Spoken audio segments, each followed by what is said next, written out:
Hello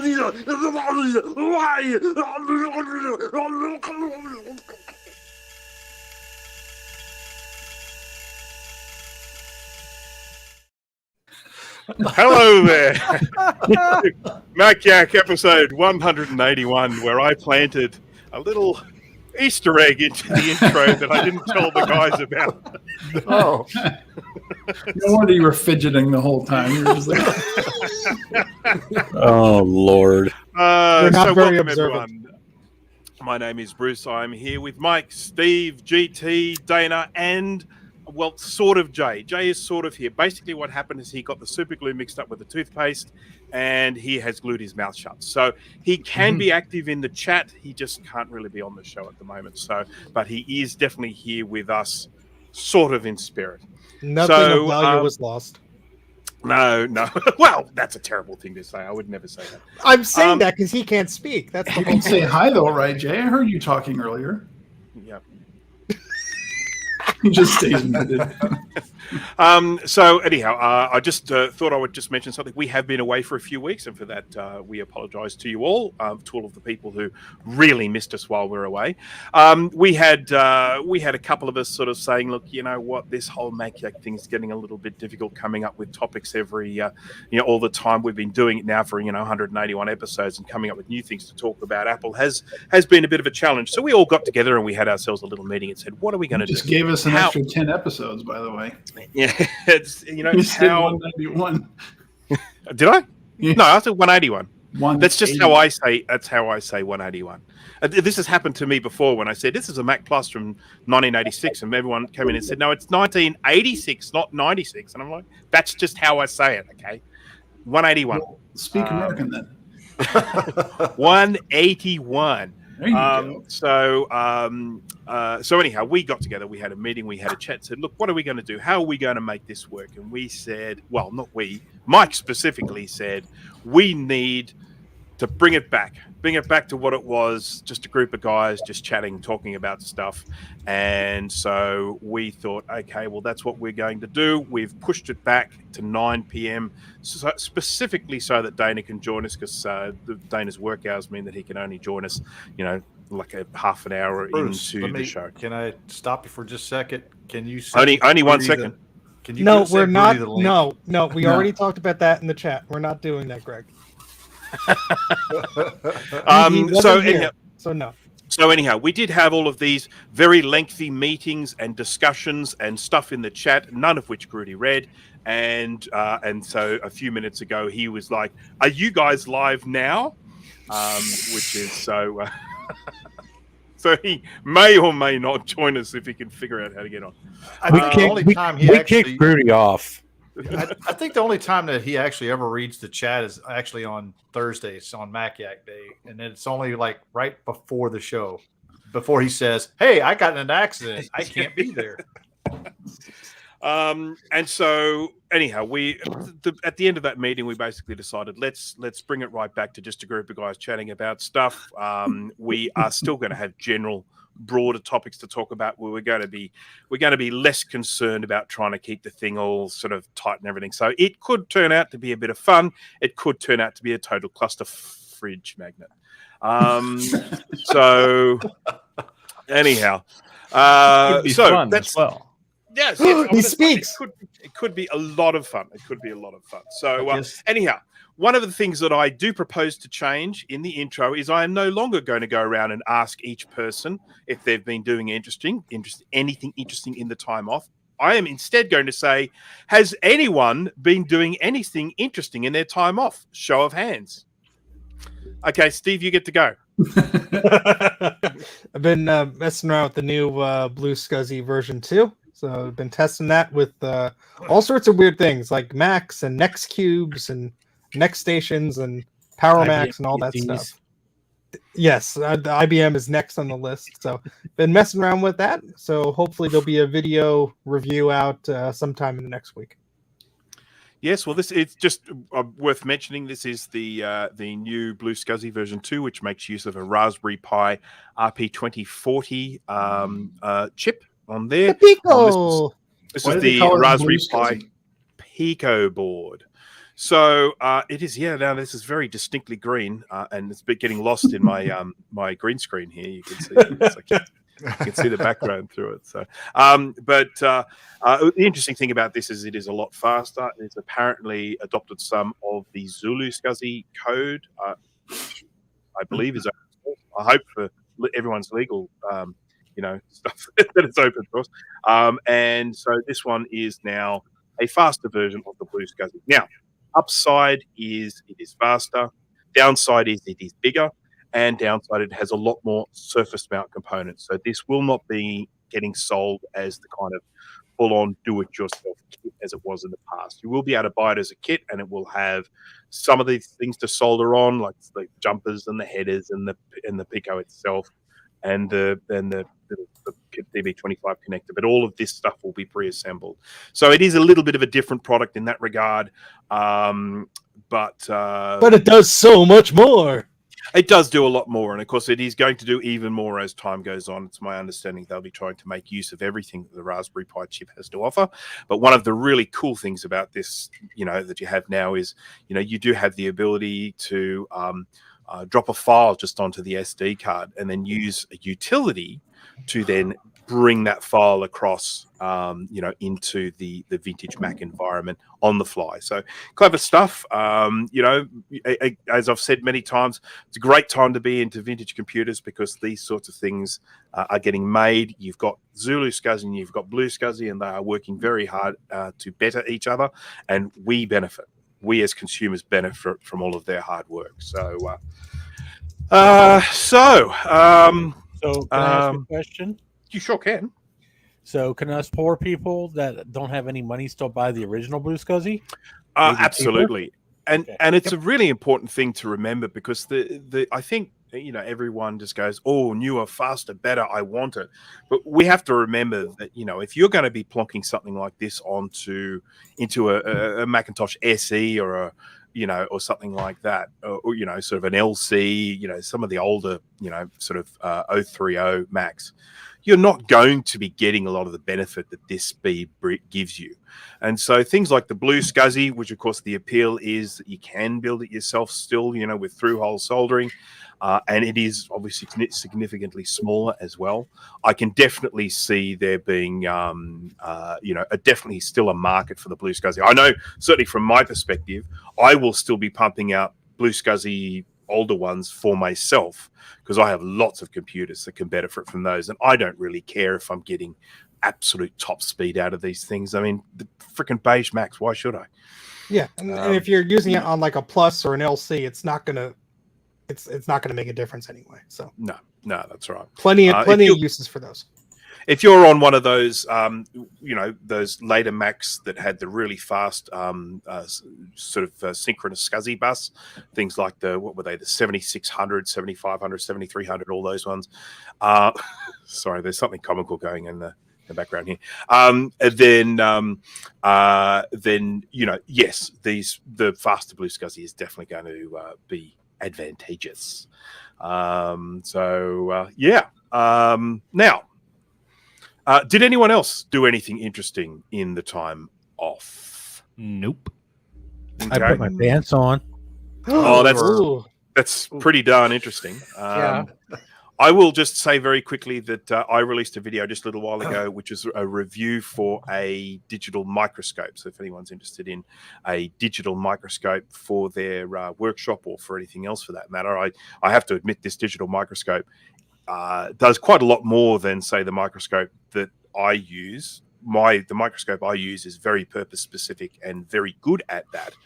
But this one has some incredibly high magnification that allows you to use it for other things that are like my big expensive one won't allow you to use it for. So check it out and buy one because I get money. Yes, Dana. So I think since the last time we did a show, I went down to see Jay and we went to Indianapolis to get a bunch of cool stuff. Jay, what did you get? You got an MDD, right? Well, he's muted. He can't talk. Yeah, yes, he got an MDD. I got a Blue Dalmatian iMac, which back in the day I couldn't be bothered to get one of those things, but they kind of grow on you. It's pretty neat little iMac. And a graphite one, although it's not the DVSE version, it's just graphite. And then a PowerBook 3400 and a PowerBook 5300. Awesome. So now the 5300 is the one that they used to plant a virus on the alien mothership in Independence Day. Is that correct? So I can save the world now. Awesome. Awesome. All you need. I won't, but I could.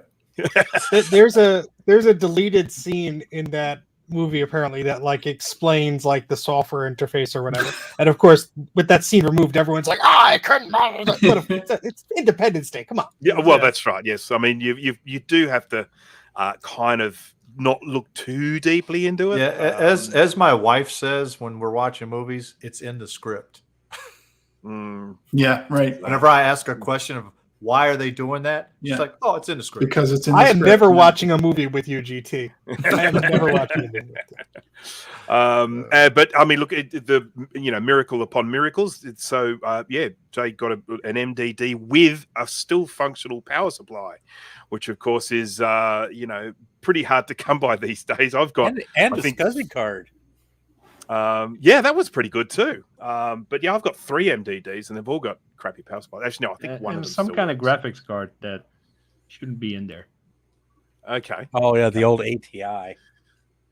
It still had the DB15 on it. Wow. Yeah.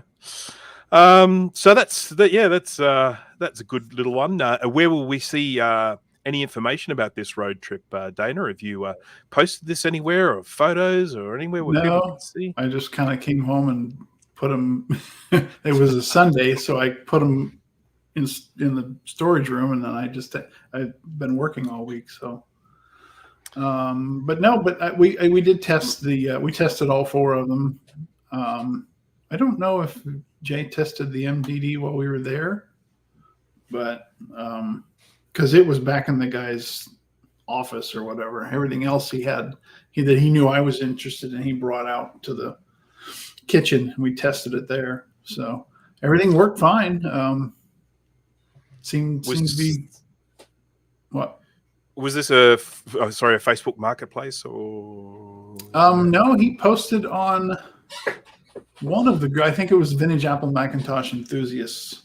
He posted there and said, "Bam." He had a whole bunch of stuff, and really, he did have a fair amount of stuff, but a lot of it was really kind of beat up. And he had a little Newton Message Pad 110 that he wanted to sell me for $20, and it looked like it had been through the washer. And, it's no fault of his own. He just acquired stuff that way. But speaking of which, Dana, didn't we see a post about a bunch of Macs that you said you would go get if people were interested? Oh yeah. So if anybody watching has seen, was that on Low End Mac? I think it was. Yeah, I think it might have been. Yeah. Dan Basher shared a marketplace post from somebody who's not in any of the groups, and he had a big pallet of really dried up looking old compacts and style writers and stuff. I mean, these things look like they'll turn to powder if you move the thing the wrong way. But rare. I know what I have. Yeah, but then he wanted $800 for the pallet, and I was like, that's ridiculous. $200 would be a decent buy, but So I made a post. I said, look, it sounds like a lot of you people are out of the area and you would like something from here. It's an hour and a half away from me. If I send the guy an offer and he takes it, and enough people message me saying that they want something, then I'll go get it. And all of the complaining and whining and everybody was like, please, somebody please buy this. I would go do it, but I can't for this reason or that. And over an hour went by and I didn't get a single message. So I'm kind of going to write that one off, I think. Yeah. I mean, we'll see. I'll check Facebook after this. Mustard. That was definitely the yellowest pile of computers I've ever seen. They look terrible. Yeah. Like when you open Notes and you look at the color that it makes links, half the computers are that color. You'd be doing some serious retro brighting for a long I would time. be doing nothing. I made it clear. It's like, I'll go get them. No, and I not will you. sell I'm them. talking about whoever gets them. Yeah, You're yeah. doing some serious retro writing. And yeah, I mean, a hoard like that, like if you have the time and resources to go through that and tinker with it and see what analog board is bad, I mean, that's a great starter collection for someone who is getting into this stuff. If they have enough tools and talent to get that stuff to work. But $800 for a bunch of common machines that are been beat to crap in as-is condition, none of it's turned on, probably none of the right cables or keyboards or anything. Yeah, no, that's not a good deal. Look. I must confess, I'm in a situation at the moment where I'm trying to acquire a small lot of products. I don't even know everything. I know that it is 2 Macintosh SE30s and 1 Centris 650 and a few other miscellaneous bits and pieces. And I am currently in negotiations to get this. And I think I've got a fairly good chance of getting it. I think we've managed to agree on a price and that. But what I find really amusing about this is that this is stuff that this person was going to just take to e-waste, just give away to e-waste. And someone basically then got in his ear and sort of said, no, look, this stuff is actually worth some money. You can probably sell this stuff.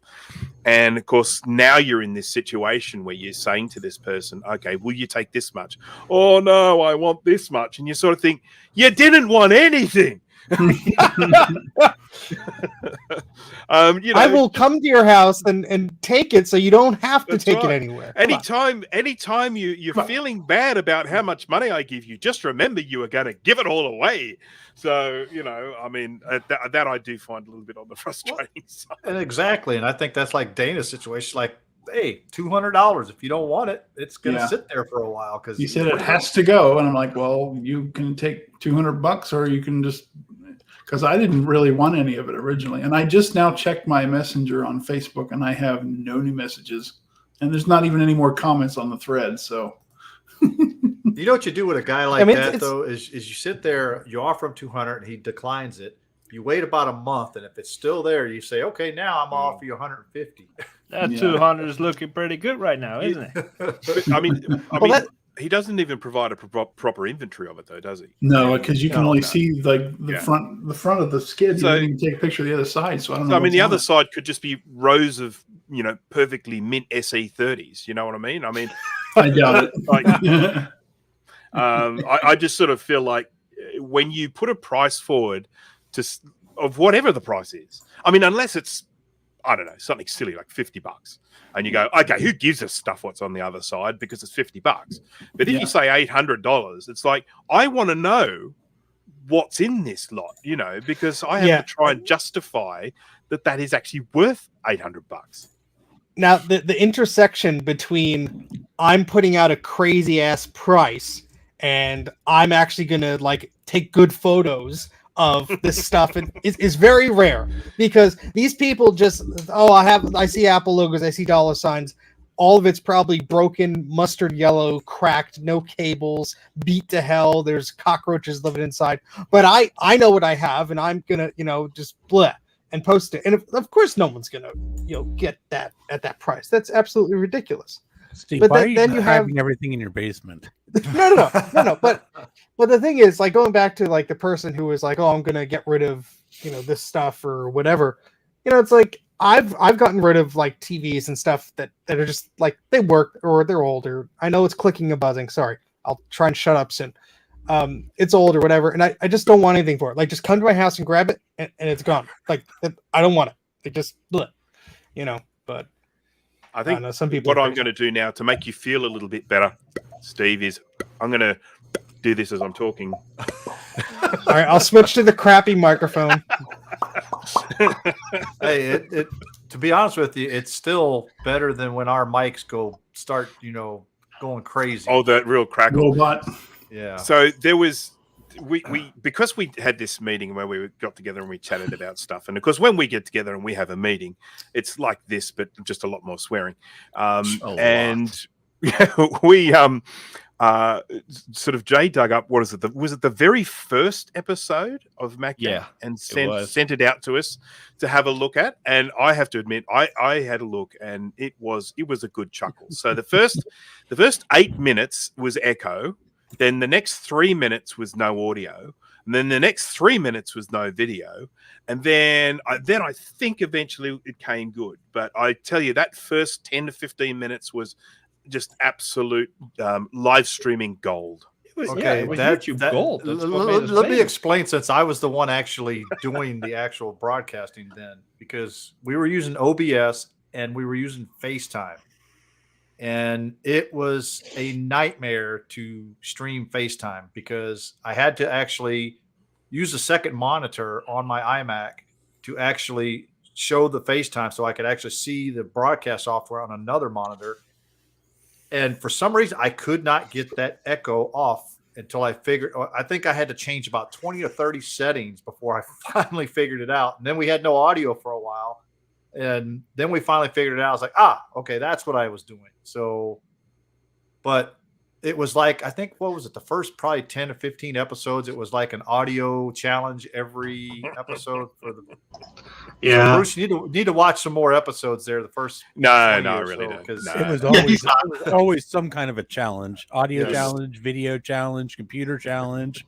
Well, YouTube people trying to challenge. join the stream, just It was definitely a trial in patience. Well, especially if you wanted to get nauseated watching us bounce around everywhere. I had a hard time watching that the other day. It was bad. Oh, it was Yeah. terrible. It was terrible. Now, even though we did say that this is going to be a lot more free form and not necessarily heavily topic driven, we do have a couple of things that we want to talk about. Following on from last week's show, where we sort of just had a little bit of a discussion about some rumors. We do have a couple of rumors that we'll just chuck in here. These definitely don't need to have a whole lot of our attention. But the couple of rumors that we've got at the moment is that there has been some talk about the idea that Apple is working on a folding iPhone, but one of the rumors that's going around at the moment is saying, don't expect a folding iPhone anytime soon. But what we may see in 2024 is a folding iPad. So what are people's thoughts on that? Meh. It's a mistake. I don't see how they can make anything folding that has a screen that's going to be reliable and not, snap. People are going to be like, why has my screen got a crease in it now? After Well, has anybody ever seen the Samsung Z Fold? Okay, those are horrible because they have to be a flexible screen for one thing. So it's like a plastic screen. So it's scratch prone big time. First off, you can't really put a screen protector on it unless you actually have a gap in where it folds it. Put it into two and then you're going to see it. And so when you see people with screen protectors, they have a little line right there.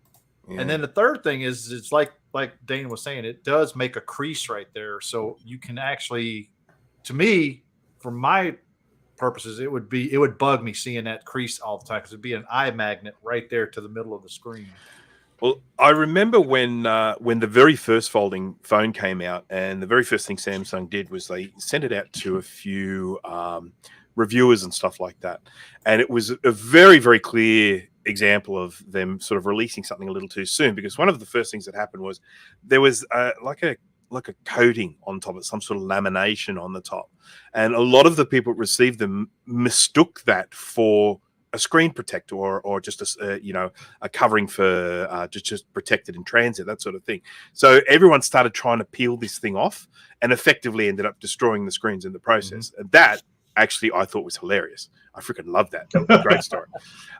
they did a lot of QA testing, I tell you that. I would argue that when folding screens get done right, so in other words, making sure that they are durable, that there is no noticeable spot in the middle, that sort of thing. I mean, I really struggled with the idea of staring at a screen with a crease in the bottom of it. And though I'll accept that, or in the middle of it, I can accept that a crease is probably something that only comes with time. I think I would really struggle with that. But I do appreciate that when and if they get this perfect, it could be good. So that's my general feeling about them. I'm not sure if the technology's there just yet. I mean, it's interesting what they're doing, and it's going to be interesting to see simply the form factors that you can get away with when folding or curved screens and all this stuff actually become, useful technology. I think it's very early and it's super interesting, but I don't think, and Apple's never been a company that is like, hey, this is cutting edge and it may not work great, let's put this out. They're going to have like 8th generation screen curve fold technology before they go, yeah, that's perfect, it's foolproof, put it out there. They're going to let all these other companies throw it at the wall, see what sticks, and figure it out. So we think this. What do we think about this rumor? And do we think will we see folding iPads in 2024, or we think no? I hope not. I hope not. I just don't think the technology is ready for that stuff. I mean, and Apple, for one thing, doesn't do anything until they get it perfect, you know.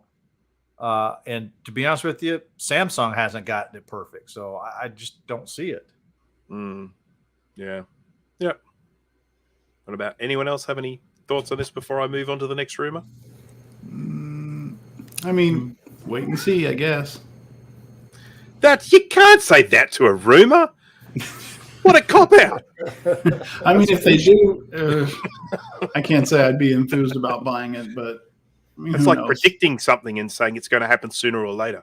Okay, even if they do, do a folding iPad, you know, people are going to be lined up around the block to buy the stupid thing, and then they're going to be like having buyer's remorse afterwards. Probably most of them, like, this thing's like got a crease in it, you know, or you know, it's like, well, duh. When you fold something, it usually has a crease. Yeah, indeed. Yes, we've been experiencing that with paper for a long time. Yeah, Chris actually says it properly right there. Says folded screen is a gimmick at this point. And I agree totally with that. Yeah. Now, the next rumor I'm going to move on to is related to the up-and-coming iPhone 15.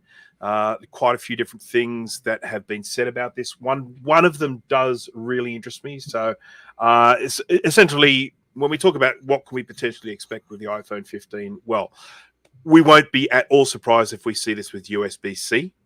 So this will be the end of the little, whatever you call a lightning connector. I don't think anyone will be surprised if this one has USB-C. I think we're all actually hoping it will. Solid state volume buttons and power button. We talked about that before. So they will still be buttons on the side, but they won't be clicky ones. So, you know, potentially better from a waterproofing perspective. But, you know, some people like a physical click, but, you know, we don't have a home screen anymore either, and we're dealing with it. I just bought my 14, and they're coming out with a new one already. It's coming later. I think they're saying. I think there's, what was it, September or something like that? I think it's September this year. We're expecting them. The iPhone 15 Ultra is another thing they're talking about. But the one thing that really caught my interest, and I'm going to circle back to you guys to talk about this as well. But the one thing that really caught my interest is the rumor of a periscope camera. And I'll just quickly explain what a periscope camera is and why it could be a real game changer. As we know, one of the most important things with phones these days is their camera abilities, and the number of little lenses we see on the back and everything. I mean, and people are doing so much of their photography on their phone these days. But one of the real limitations that they have is depth of the phone. And if you take a classic SLR with a great big telephoto lens on it, the lens sticks out like that far. So the idea of squeezing something into a phone that's like this thick makes it very, very difficult to achieve anything on that same sort of level when we're talking about things like, you know, zoom. And they get around this by making multiple lenses. They make one lens for a wide angle, one for mid-range, and one for telephoto, and then the camera cleverly flicks between them. But the talk is the idea of using a lens that will be close to the width of the phone, running acrossways inside the phone, then with a little prism on the end that then faces outwards. So that's why they're calling it a periscope camera, because obviously a periscope works by looking in, going through a prism, then up and then out again. And so the idea is you'll utilize that width of the phone to have a longer lens. And they're talking about being able to have, 10 or more times, optical zoom on these things, so you can, so that all of a sudden when there's a lunar eclipse, we can stop seeing all these people posting photos of a tiny little white dot. Go ahead, GT. Well, I was just going to say that's actually, we always talk about people copying other people's stuff. Well, the Samsung S20 actually had a periscope camera in it, and they still have one today. So they've been doing that already. But again, Apple is late to the show, but hopefully they do a lot better job than Samsung has done with it. I mean, usually everything that Apple does late usually is has better quality than what the other folks out there are doing. So I'm hoping that this little periscope camera will work really well, because I hate the zoom feature right now, and it's only 3 times zoom on one of the cameras, and it's still really not that great as far as zooming in on stuff. Yeah. No, I would agree with that. Anyone else have any thoughts on the iPhone 15 and what we might or might not see? I do like that it's going to have USB-C, and we finally get rid of that slow data connection with the Lightning. Well, do we know? Because, USB 3, I think, was like a bet. Steve, you're having some interesting... Yeah, you switch mics. Yeah, Steve switched mics on us.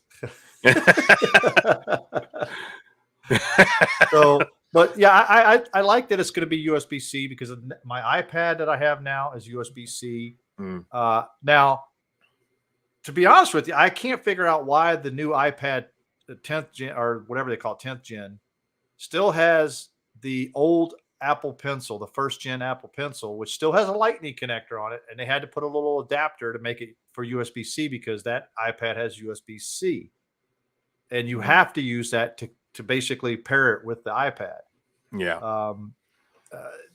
It just didn't make no sense. Why didn't they just make it compatible with the Apple Pencil 2 and just get rid of it? But we talked about that already a couple shows ago. Yeah, we did. Yeah, and that seems pretty darn illogical. I Steve, right. do you want to just give us a quick audio check? I mean, look, seriously, Steve, the popping was better than that. So Yes. if you want to just go back to what you had before, I can live with the popping. I will just say that I'm sorry to making everyone's ears bleed. You sound all right now. Yeah. Yeah, Sounds good. I don't know what I was going to talk about. Come on, do your Arnold thing.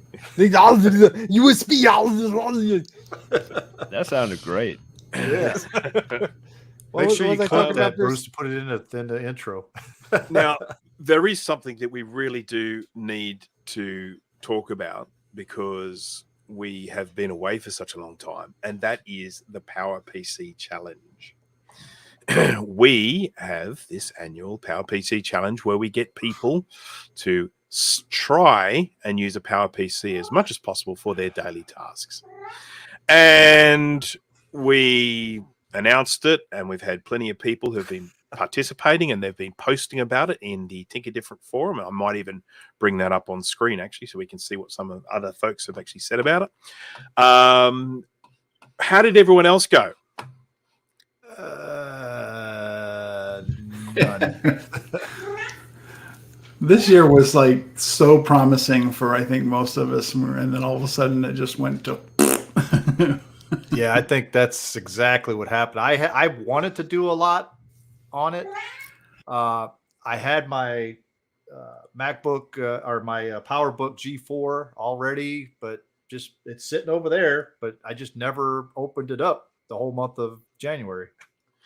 Well, I charged the battery of my titanium PowerBook, G4 PowerBook. So that's as far as I got. Now that the intention was there, but I've just been even busier than usual at the moment. So I'm just going to go here to events and meetups. I'm just going to bring up the old, because we've got 5 pages worth of stuff here. So at least we'll just do a quick little zoom around that, and just talk about, look and see if there are any pretty pictures. So let me just do this here with, we do the present thing, and we do the share screen thing, and we do the Other thing. entire screen thing there with the thing, and then we do that thing there, and we do that thing, and then we do that thing.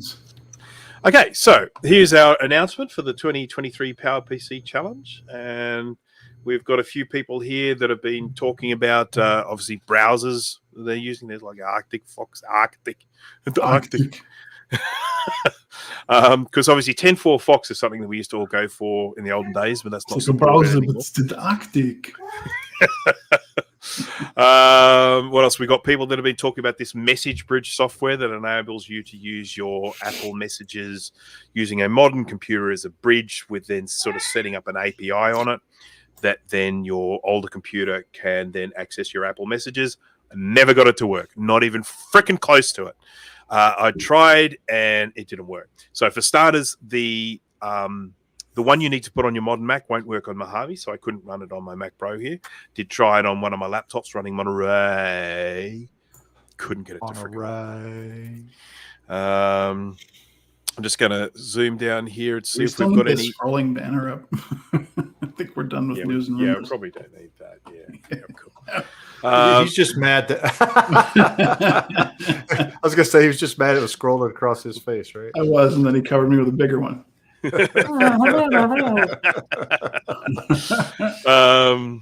there we go. Here we go. There we go. I'll sit underneath the banner. I don't care. There's people. I love it when people just post photos of the computers they're using. I love this. Nice. Oh, that's a pretty. Yeah. That's PC porn, or no, that's Mac porn.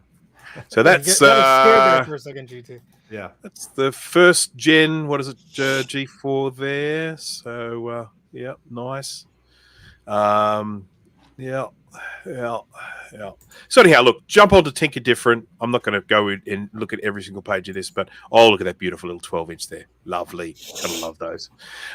Jump on to Tinker Different. Have a look in the announcements section, and if you have a look at the Tinker Different, the PowerPC Challenge 2023, and have a look at some of the info there. There we go. Someone watching a Mac 84 live stream. Look at that. Yeah, that was pretty cool. Yeah. Was it like slideshow? No, well, apparently not. We did talk to him about it. He was saying it was actually quite watchable. So, anyhow, that was the PowerPC challenge. So, Steve, you would like to say something? Yeah, I just think that there's been a lot of actual people who did not do this last year who was coming into the fold and just trying this stuff out for fun. So I think that, posting it like we did last year on Tinker Different and trying to get a wider audience was actually very successful. And I think that it was really neat this year, even though I tinkered with some G4 stuff, but I didn't do it for the challenge type thing. It was just fun to see people posting that thread, what they were doing. And there seemed to be a lot of new software and stuff to tinker around with as well. So it's always exciting each year that we see some stuff. I was able to get my Power Mac. Well, it's a workgroup server 9650. Yeah, I was able to get it up and running. It came with a bunch of 4 gigabyte SCSI 2 hard drives, and I spent a lot of time trying to get the SCSI ID to clear up. I mean, I would enable one, or I would try and enable all of them, and then it would freeze up on startup. So, the standard SCSI issues that used to plague us all the time. And I just got tired of messing with it, so I took all of them out but one. I wanted to try to put, I think Jaguar with Ex Post Facto on there. Never got around to it because I couldn't get all the drives to work, but I did tinker with it. Thank you, Angel. Oh, we got super chat. Yeah. Look at that. Chat. Would you look at that? I'll let Bruce handle this one. Yeah, I have. Yes. I have watched pretty much every Doctor Who up until what's his name? Capaldi. I started to lose interest during the Pete Capaldi time not because of him. He was an excellent Doctor, just because the writing went to shit. And I found that just so many of those stories lacked. I don't know. Like, science fiction has got to have at least a little bit of, science and fiction. It just has to. It has to kind of make sense to some extent. I mean, who's your favorite Doctor, Bruce? And why is it number 4? No, if we do we separate it into old and new, or I know we're freestyling. Yeah, I am vetoing Doctor Who content. This is ridiculous. Oh, come on! We got money. We got money, and they asked a question. For me, it's a toss up between Pertwee and Tom Baker. John Pertwee and Tom Baker for the old Doctor, and it's an absolute clear David Tennant for the new Doctor. David Tennant was freaking awesome, good choices, Bruce. Good choices. Yeah. Anyhow. Oh, there was a question. If we were to travel on the TARDIS, where would we go? Ooh, From here. I Back want to to go buy like some Apple shares. 1980 and then buy some Apple stock. yeah, there you go. Yeah, Um, and then fast forward to what 96 and buy some Amazon stock and yeah, maybe some Yeah. Google. Isn't that all? Look at this, all financially motivated. See, Hell none of yeah. us want to. Yeah, that way we could do more podcasts for you. See? Dear. So that's the PowerPC challenge. So unless anyone else has anything else to add to that, So let me I just want to add that I did actually sort of participate. mm-hmm. So it got below freezing here a couple days during the PowerPC challenge. Okay, I see where this is going. This is no joke. I actually turned that thing on just to heat the house up. All the cats hovered around. So I it. did participate. You can't say I didn't participate. I did participate. I turned it on. It And I actually logged functioning- into it. It was functioning the way you meant it to function at that time, right? You're right. Well, it's on that note. I am about to undertake a project. I have talked about this before on the show before, but it is now actually happening, and that is I'm going to be recapping what do you call it, G5 iMac. So, Oh Lord. so- You're a glutton for punishment. Oh no, we'll be looking forward to that one. So yeah, I mean, I'm probably going to have for to. you to do it first. I'll probably have to buy $200 worth of freaking caps first. But $200. My gosh. Well, that might cover That's why I'm a quarter waiting of for them. Bruce to do it first. well, I mean, if I'm going to, yeah, I mean, I figured that I want to replace them with reasonably good quality ones. I'd like to restore it so that it lasts for a long time. And of course, there are a lot of them, and they're all through hole, and those bloody through holes are expensive these days. So yeah, it's going to. Are we talking a first gen iMac? I think so. Yeah, it's the one that doesn't have the The thing one at that the looks top. like a little miniature forest inside when They- you open the back. They have cover? they're the ones that are really easy to open. Yeah, That's the first gen. Yeah. yeah, Okay. yeah. So the first Yeah, gen that's where the you one that looks like a capacitor to hell when you open it up, because there's like 1,400 capacitors on that thing. yeah, I know. And of course on mine, all of them are brown at the top. So, and they're not meant to They're be oozing brown with at the top. Love you too, Grudy. We love you, dude. Love you even more for $20 more. Is Steve Nah, going to let him Our on? love is cheap. Steve's being mean. I wasn't being mean. I wrote the rules in the message chat. You can read it. All right. So now, as I say, there is we are sort of free forming a bit, but we do actually have some topics. I can't guarantee we'll have any in the future, but there is something that I wanted to talk about, and I think this is going to probably dominate the rest of the show. And that is that a few days ago, it was the 25th anniversary of the demise of power computing. If you were lucky enough to have lived through that time, that wonderful time in Apple's history, where power computing was born and started producing clone Macintoshes under license, and then when things changed at Apple, when Jobs came back, he pretty much said, "No clones," and that was it. They stopped. I think they just didn't they buy them out, or so they bought out the license or something like that. I think Steve is the person to talk to. So, Steve, power computing. Does it fill you with remorse knowing that does it remind you of a terrible time? Yep, I love those machines. I think they're some of the funnest clones that they made, and their whole. If you look back in, and I was trying to pull up some ads on the second screen here, but I'll do that as I talk. Here we go. So, if you look at some of their advertising campaigns, this is a mild one, but if you look at some of them, they'll be saying like, we're fighting back for the Mac. We are, going to kick Intel's ass and all this stuff. And they were just so hell-bent on producing like the fastest computer at the lower price to steal all of that competition away from Apple.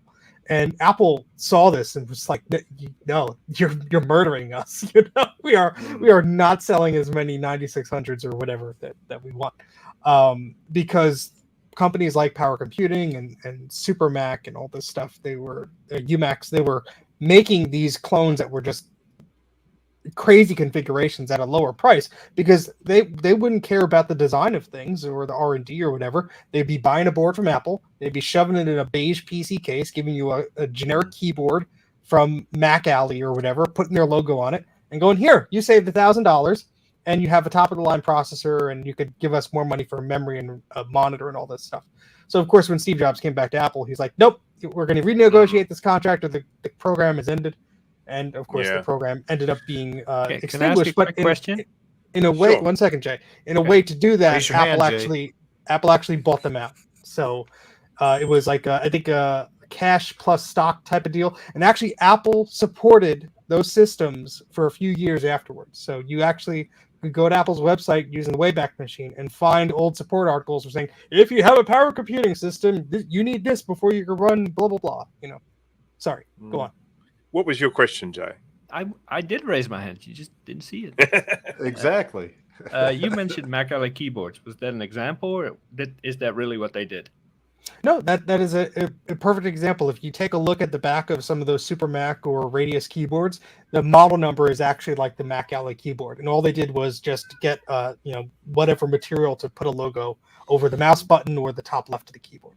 All right. So my question: I've owned a few Mac Alley keyboards in the day, and they all started off great. 2 weeks later, not so great. Has that always been the case? I don't know. I have one new in the box, and it looks pretty, so I just not touching it.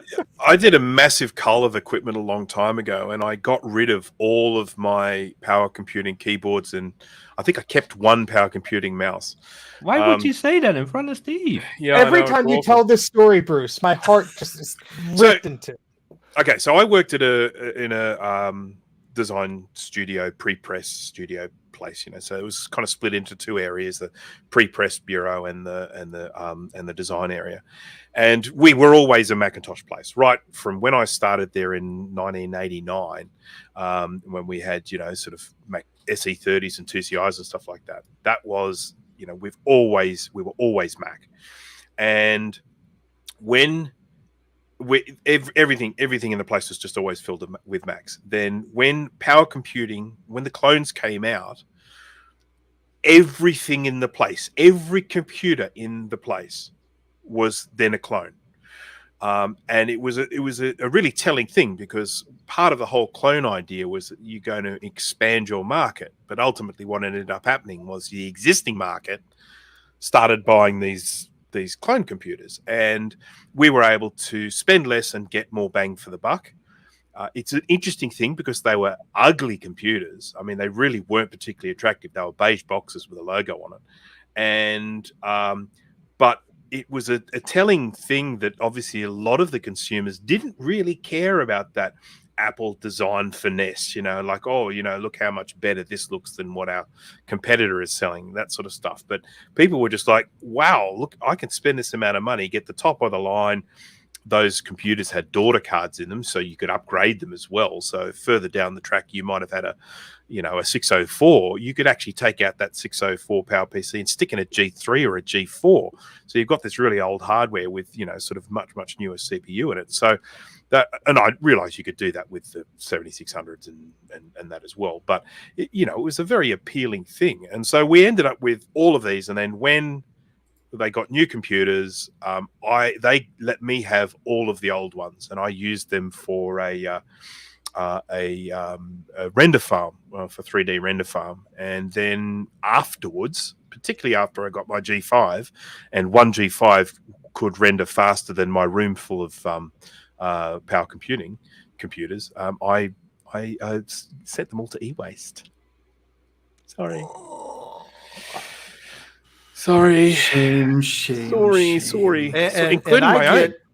And I get shamed when I sit there and post pictures of stuff I see in the e-waste at where I work at, and Bruce is throwing stuff away like that. I know. I don't know where I would have kept them in the meantime, but I do regret. I should have at least kept a couple. I should have kept, because I had a Power Tower Pro 200. Was it a 180? Power Tower, and I should have at least kept that, because that's one I bought with my money. So what are you going to do? I've got a lot of these now, though, because I kept all of these Mm. from every single one. So when I e-wasted them, I took every single RAM sim out, and I have them all. So I have lots and lots of 64 megabyte RAM sims DIMMs, and no, you can't have them. Yeah. So I'm gonna have to say hi to my daughter because she's actually watching. I don't think she's in here. Hi, Yeah. GT's daughter. And she said we're all nerds. Is that her on We the are. left there? Oh. I remember these. Yeah. So here's some of the propaganda from Power Computing. Oh yes. After Apple was very public about power computing, the advertisement got a bit more ugly. So direct quotes from Steve Jobs, on these shirts from Macworld. Steve says, "Defend your OS choice, or you will lose it." Yeah. And they staged a lot of public events and Macworld things and crazy stuff just to try and get the tide to turn and Apple to, give them another chance. But no, the Apple was losing money. There was no way they were going to continue financially with it. Yeah. Yeah. But I have 3 clones, I think. I have the Radius clone, the System 81110, which was basically a Power Mac 8100 in a different case. So Steve knows that. So they actually got the motherboards from Apple, right, for those? Okay. Yeah, they got the deal was, from what I recall, and I have to check my notes, but essentially Radius wanted to sell like a Photoshop and AV powerhouse machine. And they wanted to bundle it all. They were probably going to get commission from Adobe and all this other stuff. And so they asked Apple to produce them a board. But I think from what I recall, the components are almost identical on the board. It just says Silkscreen Radius. Maybe there's a different ROM on there or something. Yeah. But the change is all just, cosmetic on the case. And then they bundled them with graphics cards that they sold and monitors that they sold. And I think, they had a pretty good bundle, but it only lasted for, I think, a few months. And that was the only real model they produced. And they sold their cloning business to UMax, which made Supermax afterwards. Mm-hmm. And I've got 2 Power Computing, what are they called? Power Center Pro? Yeah. They were the mid towers, not the full towers. Power Tower and Power Wave, they were the big ones, right? Yeah. So Well, the these Power were still- Tower was the tallest. It had, I think it had a couple of extra drive bays. It had, I think, 2 3.5-inch drive bays, and I think like maybe 2 or 3 5.25 inch. I think something like that. Yeah. And there goes Steve showing all that Mac porn again, right? And for beige, they had pretty good style. They look pretty good. Yeah. This is interesting stuff you find, like business reports about Apple talking about licensing to Motorola and stuff like that. So these are certainly things that you'll be seeing soon. I am working with 2 other awesome people on YouTube who do vintage computer stuff, and they're looking over my Mac Clones Part 2 script, and they've given me excellent advice and pointed me in a good direction. So I'm working with gas now, so we're good. Hopefully you'll see that soon. Because there is a part 1 out there, and as interesting as it is, it doesn't cover this particular part of the clone history. Yours is the much earlier side of the clone history, which was a bit more of a, we're not really allowed to do it, but we're small enough to get away with it type thing going on. Whereas this is like full scale production, sort of, allowed by Apple at the time, sort of thing. Yeah, they were solid. Yeah, and the whole point is I want to tell the complete story, so I had to start somewhere. And the point that I'm going to talk about in part 2 is all about how Apple went to the PowerPC chip, all the crazy crap that went on between the 68K period and right before the licensing agreements were settled, the AIM alliance and all that fun stuff. Because Apple was almost bought and sold like 5 different times during that time period. And there's a lot of crazy stuff. And the whole reason I'm doing this is because you could go and read bits and pieces of this on Wikipedia or the Apple Confidential books and this and that. But to actually make like a timeline of this happened, this happened, this happened has been very difficult because all the sources are all over the place. And some of this stuff I'm pulling from newspaper articles and this and that just to try and confirm dates, because some references like there's the one reference in a book, and that's what everybody references. But it's like, wait, that contradicts this. So which is right? So it's been challenging, but I do want to do it justice and tell this story because I think it's very interesting and something that Apple will probably never do again. So it's something that is neat.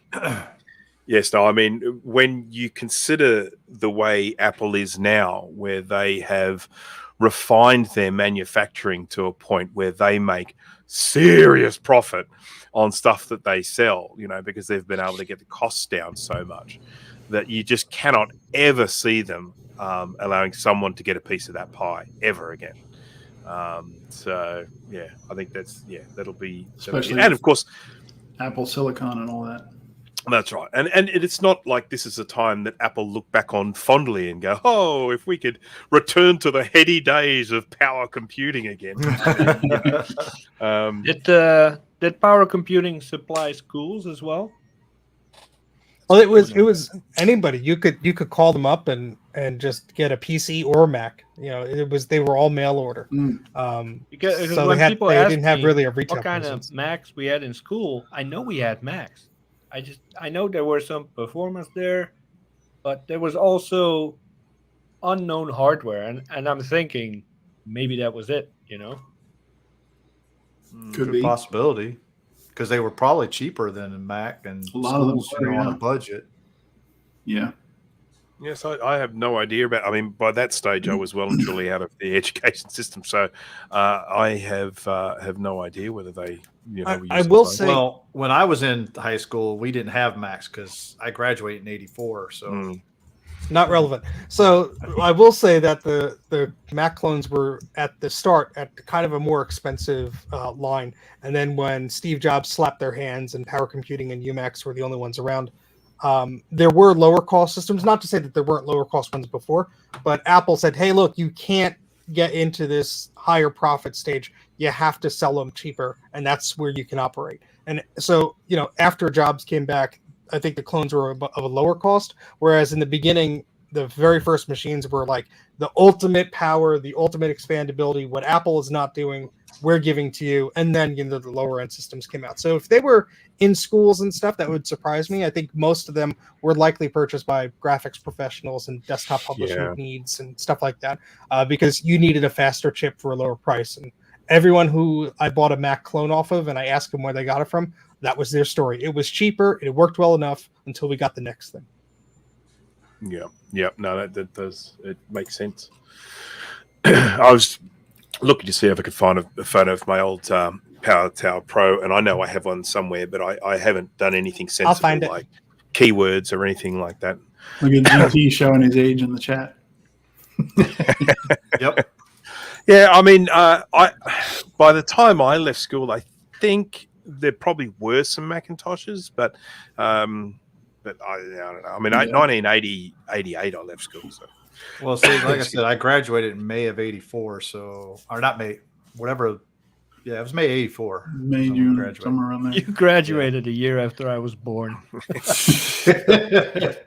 Graduating's for losers. But we did have Apple IIs in our school though. So we had Apple IIs. Definitely. I think I remember all the way through 7th and 8th grade, which is our intermediate level grades. We had Apple IICs, Apple IIes in the school, and then when I went to my freshman year of high school, we were still in our old high school, and they were building a new one. And I don't remember really having many computers there at all. But then my sophomore year, boom, we had Macs everywhere. So well, we actually in my high school only had one Apple II, and it was in our typing class, and it had all typing tutor on it, stuff like that. But in my typing class, everybody had their own LC. It was fun. We didn't have. We just mute it and play shuffle puck.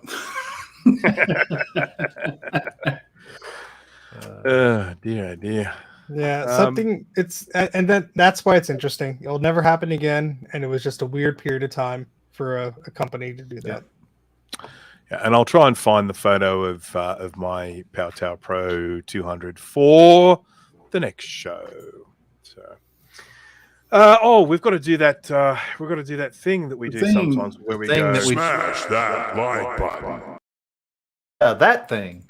Yeah. Smash it. Say hello to Sean, and we say hello to my little kitties. Look at the kitties. Are they cute? Are the kitties cute? Cute kitties. And What about Clint? Oh, there we go. There he is. Now, of course, one. I'd rather look at I that. One remember thing- that shirt.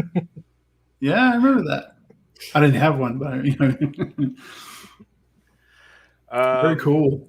One thing that I didn't mention right at the beginning of the show is another one of the things that we also discussed, an update we're making to the Macaque show, is we're going to, as much as possible, try and keep it to an hour. We're failing already. We already failed well, there. but it is pretty close to an hour. So Yeah. does everyone feel like they've yacked enough for tonight? Yes. I I talk think so so. much, my mouth hurts. Well, I think your mouth hurts already, but you know. But let's face it, if people are looking at this now and thinking to themselves, an hour, that's not enough. Well, that just whets the appetite for our next show. Exactly. So, we just need to make sure that you tell your friends how interesting and awesome we are as a group of people, and then get them watching. We've got a sneaking suspicion that this new format will mean that even fewer people watch, but at least we'll be having a good time. Yeah, but this is the first one. You know, Exactly. we're gonna make it perfect. Well, Yeah. I want to bring back a segment that to close out the show that we haven't had for a while, and that's what were they smoking? Oh, yeah. So I found something. I forgot to share it, but I need to show it here. Bring that And it is shell. just oops, wrong thing. It is Is it- this lovely thing. Oh, it's eBay. Yeah, there we go. Wow. $5,000. And Dana mean, thought look at it. 800 for a pallet was expensive. Whoa, But hey, Yeah. it's the one with the speaker Wait. hole. Got a I was speaker gonna hole. say, did someone like drill holes? No, in the it? classic twos have them, but it has a nice chip on its side. It has Yeah, I the like crummiest keyboard that Apple ever shipped, Wow. and they don't Oh, even the have a as picture of is. it turned on. Yeah. And Look not at- the look right at the mouse. PS2 Even a mouse? mouse. Yeah, it's a Windows mouse. I was gonna say that doesn't even I look won't like go with a it. one-button mouse. That won't work. And I he mean- doesn't say if it works, does he? No, why should it? Yeah. I mean, it says brand Apple. Yeah, it doesn't say anything, not used condition or anything. But oh god, I mean, you don't even have a picture of it on, and I would hope that this is a case of the seller's away and they're setting a crazy price. But look at this. That's all right though. We can Same- still wait, the same one. Okay, never mind. It's only $2,500. It's still That's still like, insane. It's the same. still He like didn't modify the original sale. $2,450 too much, right? He didn't even Well, bother you to can mark get- down the original sale. He just made a new sale. I mean, you can get a driver's license for $250, so that's not bad. What do you guys think of the chat? Is this a good deal? Should I click buy? Oh, sure. Definitely make an offer. Wait, No, where's the there's polka no dots option at? for Is make there offer. polka dots back there? Nah, there's no Pokemon. I'm gonna No I'm gonna polka change the price to something that's a bit more realistic. What? Hacker. Hacker. There we go. What? I'll buy that for $0. Hey, you should take a screenshot that say, "Hey, you're selling this for $0, right?" Yeah. Yeah. That is insane. I saw someone selling a G3 bubble iMac, not a original Bondi Blue, Bundy. but a sort of one of the later ones for what I consider to be an obscene amount of money. But it's frustrating to see a lot of the time when you see people posting these sorts of prices, because it just stuffs it up for everyone, because it just ends up creating this situation of people with this confused idea of what these things are worth. I mean, I know someone there's a computer that was sold out in this part of the world called a VZ200, and it was essentially a laser 200 that had some color added to it and then rebadged as this name VZ200, and sold by an electronics company out here at the time called Dick Smith, also known as the Electronic Dick. And they sold all sorts of all sorts of stuff out here. A lot of the time, just rebadged existing technology with their branding and stuff. But anyhow, one of these came up on eBay the other day, and someone was saying they want like $800 for it, and someone said, "Look, mate, you're dreaming," and then the person then came back and sort of said, "Oh, the joysticks are up on eBay for $200. A computer's up on eBay for this." And of course, sure enough, there are ads for these things on eBay unsold for these prices, and he's done a calculation based on all of these individual items, and then come up with this magic figure of, "Oh, that's how much I want for it." And it's just so ridiculous that is how people then go in and do their price calculations. Yeah. Dan's got good stories. Yeah, he does. Got to have Dan on again. You want to be on the show, Dan? We want to have you on Next the show, week? Dan. Or whenever? No, fortnightly. I'm sorry. Fortnightly. Fortnightly, and that's not the game. That's not the game. That's about different. There you go, Bruce. Oh. That's a bargain. Oh yeah, that's beautiful. I love it. And It's it's been upgraded, and all they did was update the memory and cook the poor processor. It's a Bondi. So that's a Bondi. It is a Bondi. Oh, it's got the little Bondi. IR. Yeah. No, So, Bruce is quick- finally pronouncing it the right way. Don't correct him. Quick question for you, Steve. Yes, If sir. you had one of these iMacs, this particular one, Mm-hmm. the original Bondi Blue iMac, Bondi. and you press the button and it Much did for nothing, what would your thoughts be? That means your What are you analog thinking? board is hosed. And does that mean it's there's nothing you can do?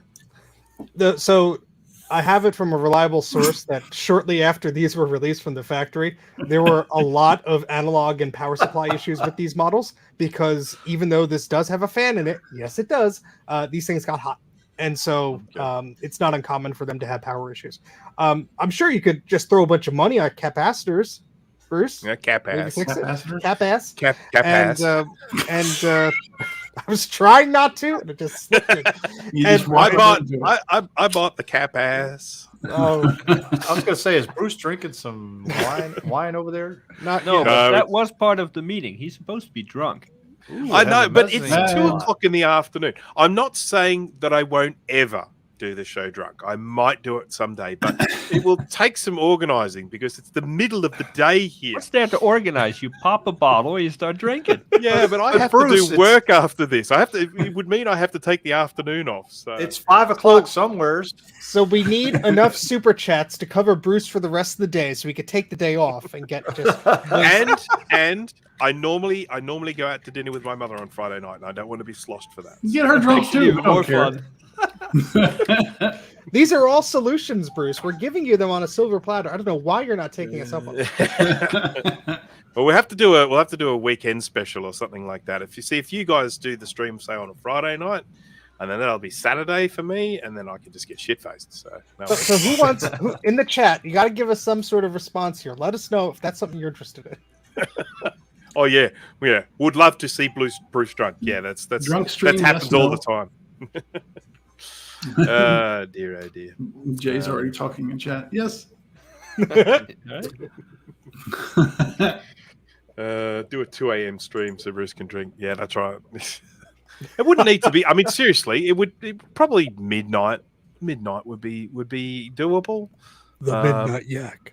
Or you guys could do one really early in the morning, and then I'd be still drunk from the night before. So, Oh God! so- I'll take a shot of the Maxell batteries. Ooh. Okay, well, I'm going to wrap things up now because we have Do gone it. a whole 12 minutes over. So thank you guys for being on tonight. Thank you, Jay. Sorry that you weren't able to show us your face today. We did miss it terribly. Mike is around here somewhere. I Hi. He's still here. We have a Discord. You know what I have to say about the Discord. I mean, look, It's there. it's Yeah, it's there. there. Yeah. So, Speaking of with Discord, it's going to be going through some changes soon. So watch going through out puberty. for that. Yes. We Dan wish will a be lot of interested. people in there already went through it, but Dan will be interested. And what else? Oh yeah, It's on we the have screen, a Bruce. website. Oh, Ticket Different. Check it out. Go have a look. Yeah, it's not ours, but we like it. Yeah, we like it. Well, I'm on the board still. I'm not the president anymore, but They I am didn't kick still you on out the board, yet. the Ticket Different board. I am now the customer relations liaison.